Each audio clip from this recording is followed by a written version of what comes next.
Ok, tu connais ce GCP. Alors, je vais dans la console de Google.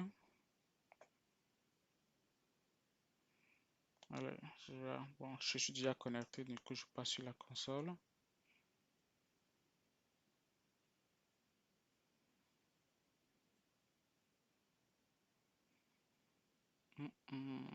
Ok.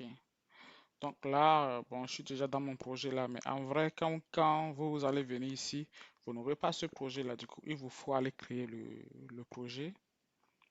Pour créer le projet, vous venez là. En fait, ici, vous allez voir ici les noms de vos différents projets que vous avez. Moi, j'ai plein de projets, que ce soit Data Engineer, ML Engineer et plein d'autres trucs. Voilà. Du coup, là, vous faites nouveau projet. Vous savez quoi? On va le faire ensemble. Je vais créer un nouveau projet carrément. ETL BTC collé cette fois-ci. Et donc là, je fais créer. Je patiente le temps que ça se crée. Ok, mon projet a été créé. Donc, comme il a été créé, maintenant nous allons venir ici. Nous allons le chercher. Il est ici et nous allons y accéder. Donc, mon projet, voici l'identifiant de mon projet qui est ici, ETLBTC. Et ici, c'est le nom de mon projet qui est ici. Faites attention, l'identifiant, c'est différent du nom. Regardons par exemple ce projet-ci qui s'appelle MA, celui-ci par exemple. Son nom c'est ML Engineer, mais son identifiant c'est ML-6 Engineer-365403. Donc vous voyez, l'identifiant est bien différent de nom. Je fais la nuance parce que tout à l'heure dans notre script, nous allons utiliser l'identifiant du projet et non pas son nom. Et l'identifiant est souvent en minuscule alors que le nom il peut être en majuscule, minuscule ou n'importe comment. Ok.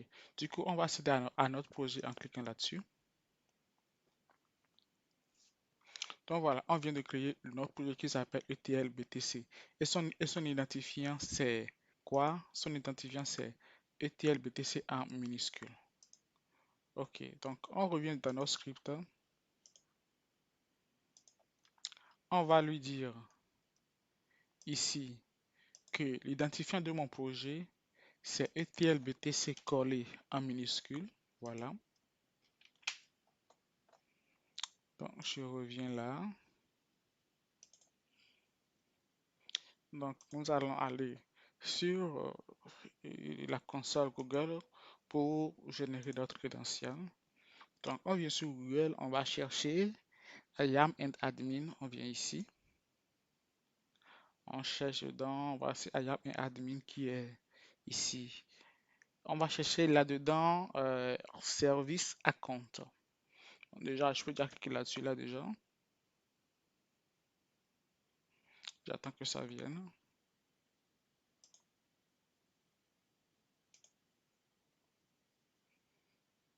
Ok, c'est arrivé. Donc, nous allons chercher compte de service. Voilà. On voit bien qu'à l'intérieur de compte de service, on n'a aucun compte à l'intérieur pour le moment. Du coup, nous allons créer un compte de service. Ici, créer un compte de service.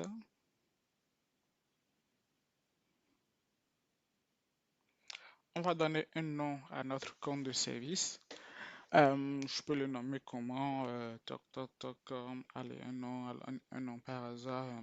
Allez, Aina, ETL, BTC, YAM, non, service account.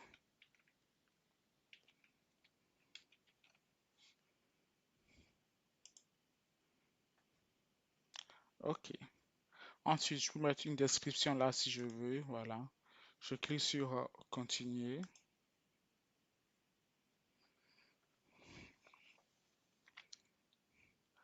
Et là, si je veux lui chercher des rôles, je peux lui chercher, lui donner des rôles ici. Ok, donc si vous voulez changer de rôle, vous pouvez changer de rôle ici. Sinon, vous le laissez à propriété simplement, qui est ce qui est actuellement utilisé. Voilà. Et puis, vous faites continuer. Ensuite, vous cliquez sur OK. Et c'est bon, vous avez votre compte de service qui est créé. Alors maintenant, nous allons entrer à l'intérieur. Et maintenant, vous allez cliquer sur Gérer une clé ici. Soit vous cliquez sur Gérer une clé ici, ou bien vous entrez à l'intérieur ici, là-dedans. Bon, je vais d'abord suggérer une clé pour vous montrer. Et là, vous allez ajouter votre clé. Sinon, je fais précédent. Vous cliquez sur votre compte de service, vous l'ouvrez, puis vous cliquez sur clé ici. Et vous venez au même endroit que tout à l'heure lorsqu'on avait cliqué sur gérer une clé. Une fois ici, vous allez faire ajouter une clé, créer une clé, format JSON, oui, et vous faites créer. Il dit clé privée enregistrée sur votre ordinateur, etc. OK, fermé. Donc voilà votre clé qui est créée. Je vais fermer ceci pour mieux voir. Voilà. Vous avez votre clé qui est là. Et maintenant, il a été créé et puis il a été automatiquement en fait téléchargé sur votre PC, sur le PC. Du coup, nous allons récupérer cette clé sur le PC. Donc, nous allons récupérer cette clé qu'il a mis dans téléchargement sur le PC. Là, voilà. Voici la clé, elle est ici. Nous allons la copier.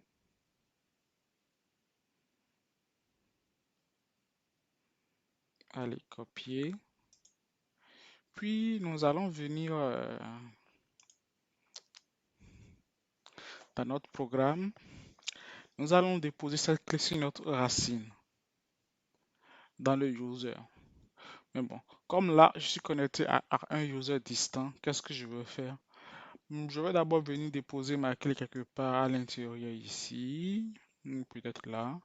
Donc, je vais faire un glisser-déposer. Allez, je prends ma clé, glisser.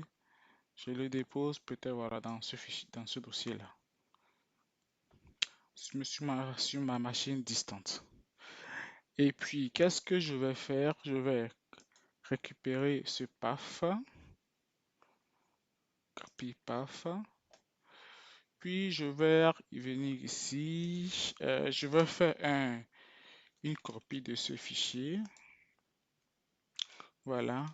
Je vais le copier dans slash home. C'est un slash home. Slash aina. Slash point gcp. Slash credentials. Slash et le nom que je veux donner, c'est un slash qui est ici. Et le nom que je veux donner en fait à mon fichier. Je peux le nommer ETLBTC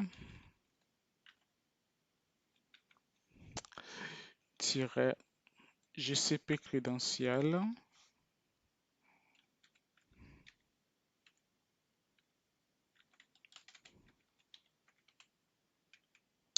tiret, je peux copier le reste du nom que je mets là et je valide. Donc mon fichier a été déposé ici, voilà, et je peux le voir en faisant un ls de tilde slash point gcp slash credential. Et je vois que j'ai mon fichier qui vient d'être déposé ici. Parfait. Donc, c'est ce chemin-là que je vais récupérer. En gros, le chemin vers ce fichier.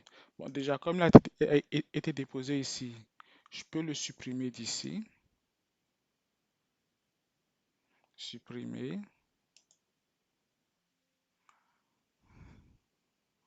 Cancel. Tac. Ah ouais, je peux le supprimer.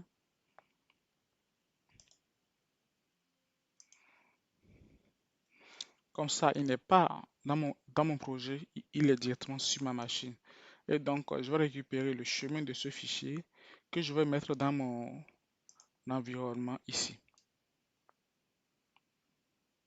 Ici. Du coup, je mets ce chemin-là, crédential. Maintenant, ça sera ETL BTC sans le tiret, bien sûr, et le reste du nom, ce nom-là. Donc, ceci étant fait, maintenant, je peux donc charger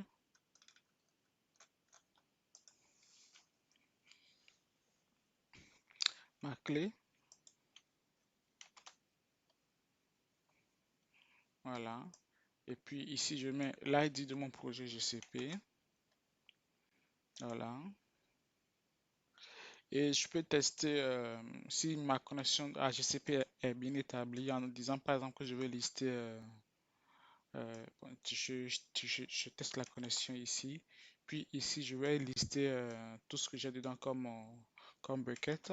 Pour l'instant, j'ai rien à l'intérieur, normalement, ça doit être vide. Ok, alors quand je lis le message que j'ai, je vois que j'ai ETL-BTC ici, alors que normalement, je devrais avoir ETL-BTC collé. C'est-à-dire que je ferme ça, donc cette adresse mail-là, ETL-BTC collé. Ok. Pour corriger ça, je sais d'où est-ce que ça vient. C'est parce que je fais plein de lancements euh, sur mon PC. Du coup, c'est parce que j'avais déjà lancé un autre projet qui avait enregistré cette information comme variable d'environnement. Et quand je fais mon load ici, comme il a vu que cette variable existait déjà, il ne l'a pas écrasée. Donc, ce qu'on va faire, on va demander à mon load de l'écraser. D'écraser les variables, même si elles existent déjà, et de les écraser en fait si elles existent déjà. Donc, partout où j'ai du load, je vais mettre sur override égale à true. Et pendant qu'on y est, je vais l'ajouter également dans mon script d'ici, qui est un peu plus haut. Voilà, ici, je le mets là également. Tac, je le mets là également. Je sauvegarde. Donc, je reviens ici. Donc, je vais le recharger à nouveau.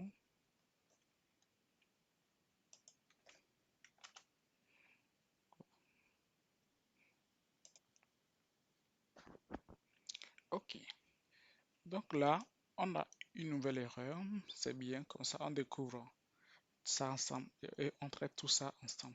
Ça vous permet de voir également quand on travaille quand on met en place des projets, on rencontre des difficultés et il faut être en mesure de les résoudre. Là, par exemple, cette erreur, typiquement, ça dit quoi? Il dit qu'il ne trouve pas ce fichier-là, alors que le fichier existe bel et bien.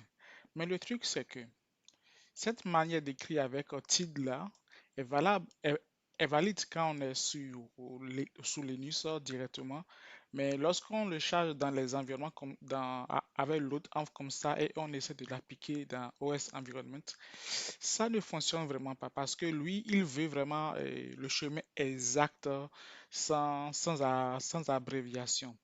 En gros, le tilde en fait qui est là, ce symbole-là, qui est ici, remplace en fait, est mis à la place de slash home slash mon user. Du coup, ce symbole en fait remplace, mais c'est pas de point, c'est slash. Remplace, c'est c'est un raccourci de ceci en fait, qui est bel et bien valable quand on est en commande bash, par exemple. Il est bel et bien valable. Mais lorsqu'on passe ici, il n'arrive pas vraiment à bien le traiter. Du coup, il ne veut pas ça. Il veut qu'on mette vraiment le chemin absolu. Donc, chez moi, comme mon user c'est Aina, ça sera ici Aina. Là. Voilà. Mais voilà que dans notre clé ici, c'est ceci qu'on a dans la clé. Donc, on va le transformer en fait pour qu'il remplace le tilde par le chemin absolu, par le AINA. Du coup, on va mettre comme ceci. On va utiliser l'OS patch extend user. Et si j'exécute ça, vous voyez, il m'a complété le AINA qui manquait là. Donc, maintenant que ça c'est fait, quand je vais désormais exécuter ceci, il ne prendra plus le tilde, mais il prendra désormais le AINA et home AINA user, etc. Du coup, le chemin absolu, puisque c'est ce qu'il veut qu'on lui donne. Donc, on fait ça, on fait comme ceci, on exécute ça. Et là, ça s'est exécuté sans problème. On n'a pas de message d'erreur. Et si on vérifie ici, on a un bucket. Normalement, ça devrait être vide parce qu'on n'a encore créé aucun bucket. Voilà, actuellement, on n'a aucun bucket. C'est parfait.